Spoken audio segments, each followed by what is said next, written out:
To be detail oriented has a limitation. It has the limitation of not really being encouraged and devoted to see things from a bigger perspective, to see things from a higher vantage point.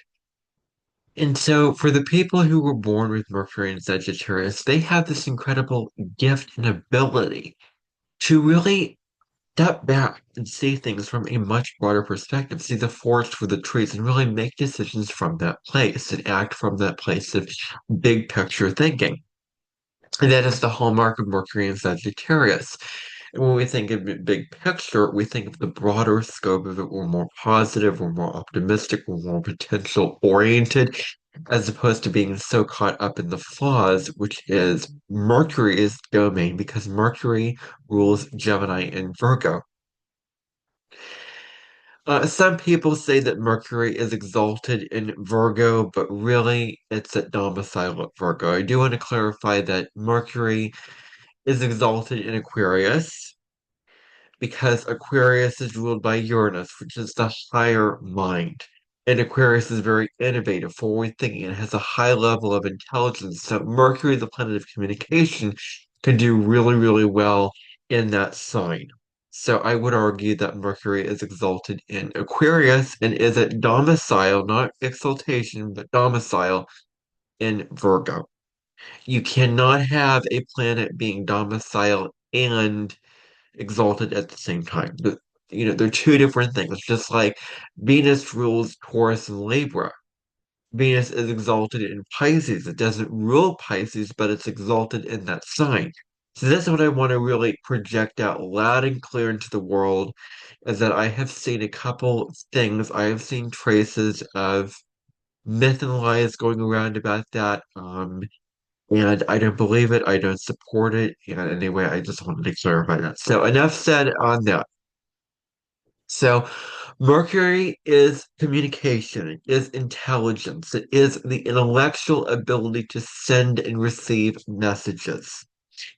And Sagittarius is the ninth sign of the zodiac because Sagittarius is the telephone line sign, telephone line energy.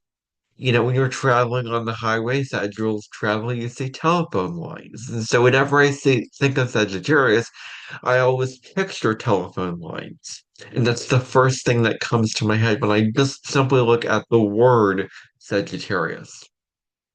Sagittarius is the archer. It is the centaur who has who pulls the arrow back and then shoots it forward and then goes into new territory to retrieve that arrow. And so Sagittarian energy, just to break it down, is a very philosophical energy. It's a very upbeat energy. And so what happens when Mercury is placed in this sign? Well, we find a person that is not the most attentive to details.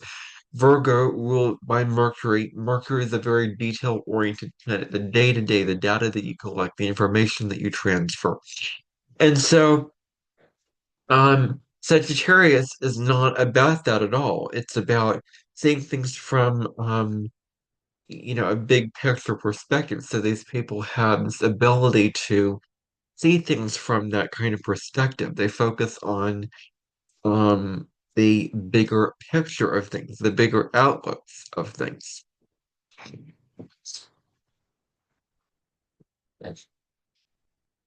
So the people with displacement are really learning and working through broadening their minds, expanding their minds, and learning as much about the world as they can.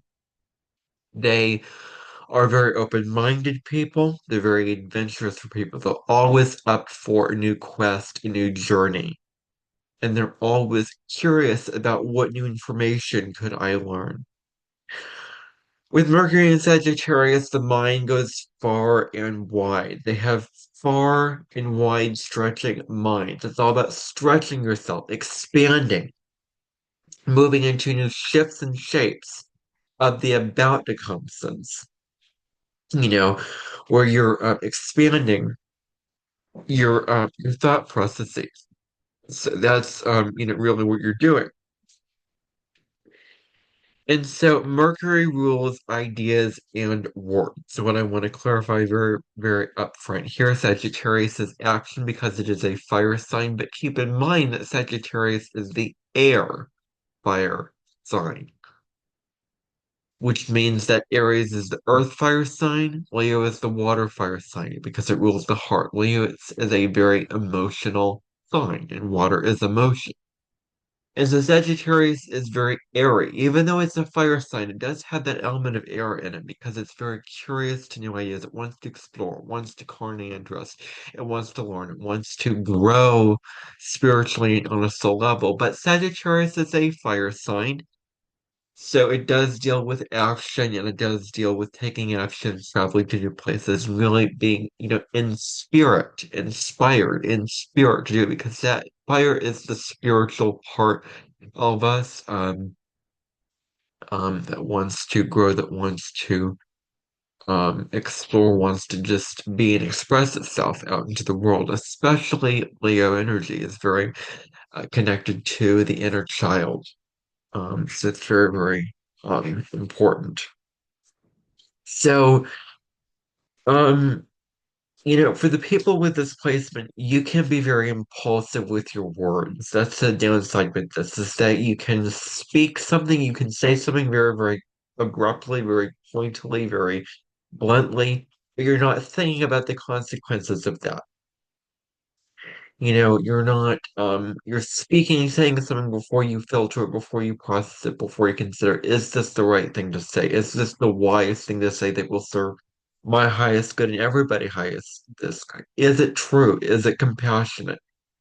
And so, that is what the Sagittarius Mercury person is learning in this lifetime, is to really speak truth in a tactful, kind, compassionate way. Now, people with displacement need a lot of intellectual stimulation. Sagittarius is one of the mutable signs, so it changes very, very easily. It does this thing over here and then that thing over there. It spends a little bit of time on exploring this thing, it spends a little bit of time exploring another thing. So it goes different places. It doesn't like to stay in a place for too long, and that could be said for all four of the mutable zodiac signs. So it does need that intellectual stimulation, otherwise it's going to get bored and the passion is going to fizzle out, and they're going to want to move on to something else. Now, this is all about investing your mental energy into subjects that broaden your mind with things related to higher education. So, this is good for religion, spirituality, philosophy, travel, ancient history, whatever is big, broad philosophical, expand your mind, going to higher education. You can picture somebody with a ninth house north node, for instance, going back to school, going back to university, and taking classes and to pursue this career, going back to that higher education bit. And so your communication is very blunt, very direct, very honest, very straightforward, really, really gets to the point. And this directness can really hurt others depending upon who you are. So if you're not with your soul tribe, if you're not for the with the people who really get you, understand you, hold space for you, are compassionate with you, and you're people who you don't get along with very, very well, you need to be very mindful of what you say, because you may say something that is truthful and direct, and it may take others for a surprise. Like, I can't believe that Sagittarian just said that to me. And because it's very blunt, it's raw, it's not filtered, and it's not contemplated upon. So make sure that what you are saying is for your highest good. That's a really, really very, very critical way for that kind of thing. So, Um, this is about speaking the truth in tactful ways, as I've said before. You want to focus on the big picture. You tend to do this. You don't tend to get bogged down in details, but sometimes you do need to look at the fine print. You do need to do the details. So don't be afraid and intimidated by the details. You have such a broad perspective that you will not get bogged in the details when you pay attention to the details. But those details need to be taken into account. So how can you remain big pictured while still focusing on what truly matters? That's your quest and that's your journey of evolution path in this life. You stand out. You probably stand out because of your expressiveness and your humorousness. You're very expressive, you're very vocal, you're very boisterous, you're very charismatic. You can be this. You could be the life of the party, and you're great at telling jokes.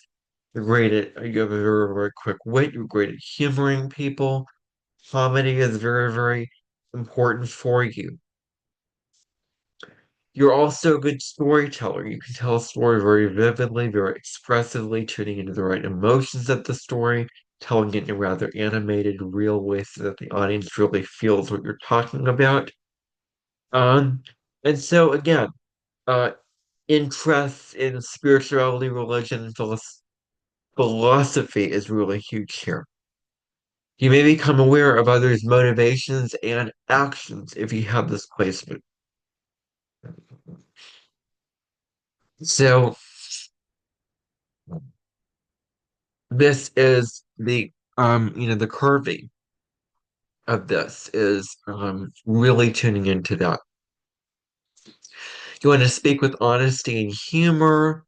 You want to understand the information that applies to everybody involved, not just you. Your speech is straightforward. Um, and you strive to be an intellectual authority figure, an intellectual authority figure who is all about um, expressing itself wide and clear in a way that is prepunctuous and babunctious. So this intellectual authority that you want to have, that you want to be an expert, you want to be knowledgeable in a lot of things, you want to be very empowered in the power source of mindset beings.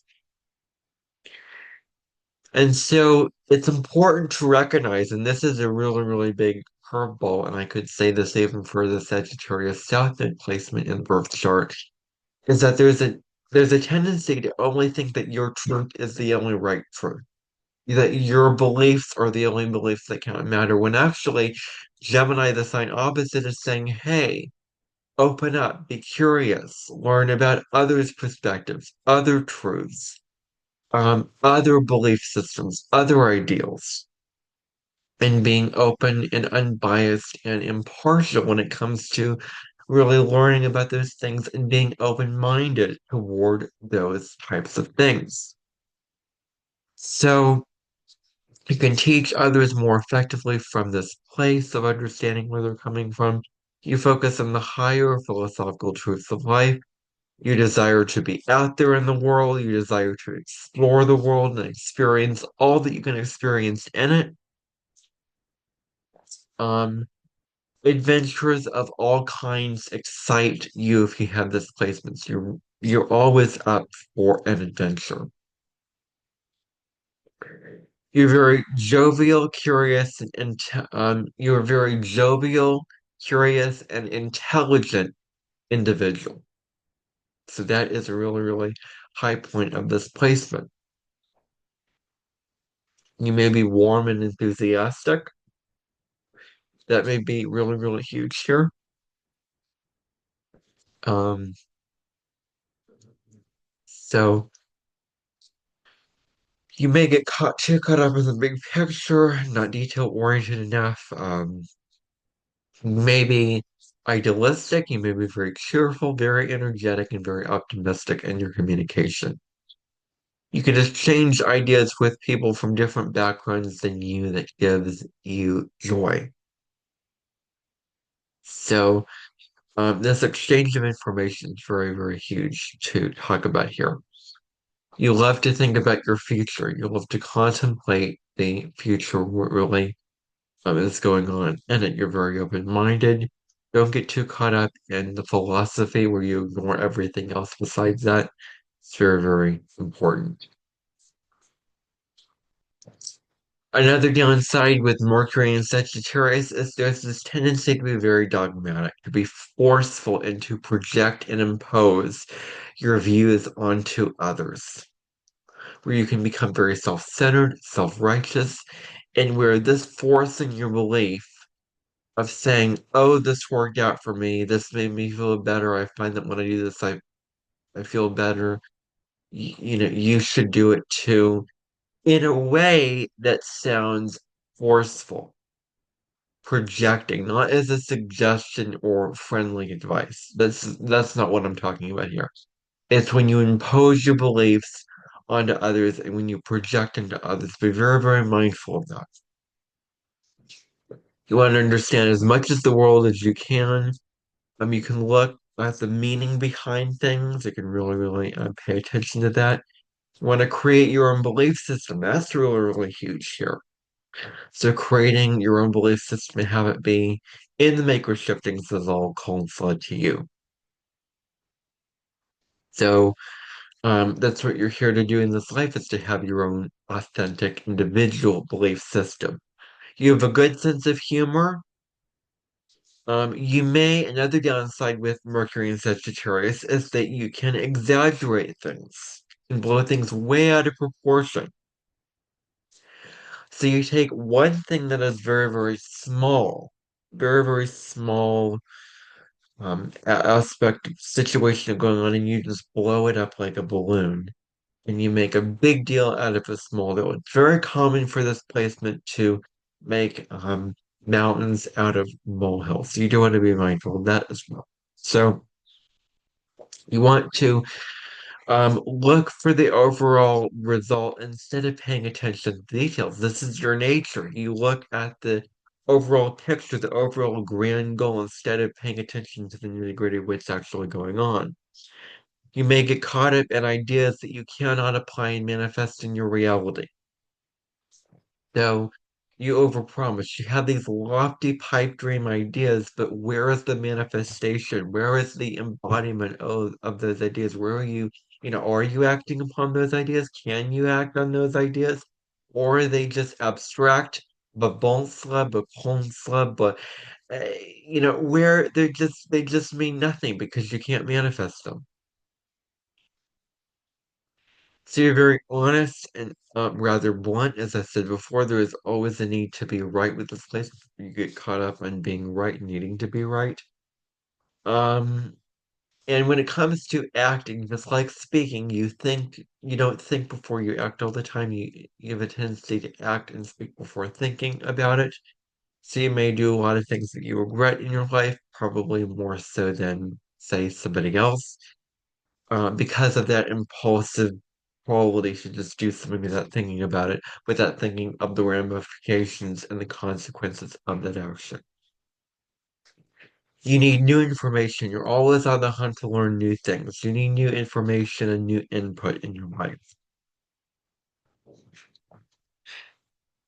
And so you have a philosophical state of mind too. You're very, very willing to fight for your ideas and ideals. You're very willing to defend these things.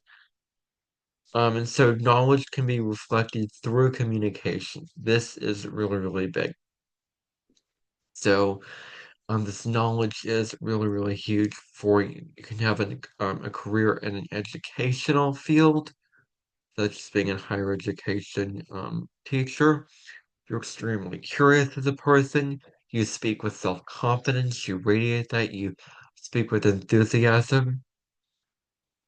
So the sign opposite to Sagittarius is Gemini. Gemini deals with the facts and details. Sagittarius deals with the vision and the higher mind. So you can see the difference. Gemini is small learning with short distance travel, primary education, communication. Sagittarius is much broader, more philosophical, big pictured, higher level education. So this is why these two signs are opposite each other, yet this opposition is the least opposite of all of the oppositions that exist in astrology, because Sagittarius and Gemini marks the learning axis, and Sagittarius and Gemini can actually get along really, really well and be similar as opposed to just being opposite signs in the zodiac wheel.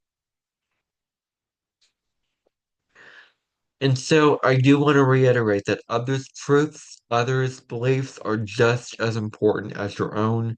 So be curious, be open-minded, learn others' beliefs, and um and just don't be so closed down with always defending your points of view because your beliefs are not the only right ones out there. So that's what I want to say. That's my message for this video. I hope that you enjoyed it, and if you did, like this video, share this video, subscribe to my channel. And my next video will be on Mercury and the really practical and strategic sign of Capricorn, where having a strategy is the name of the game. And I'm going to talk about that more when we get to Mercury and Capricorn in a couple of days. I'm going to make that video in a couple of days, and I'm really looking forward to make it. So tune in for that video, hit the notification bell so that you do not miss when that video is uploaded to my channel. And bye for now.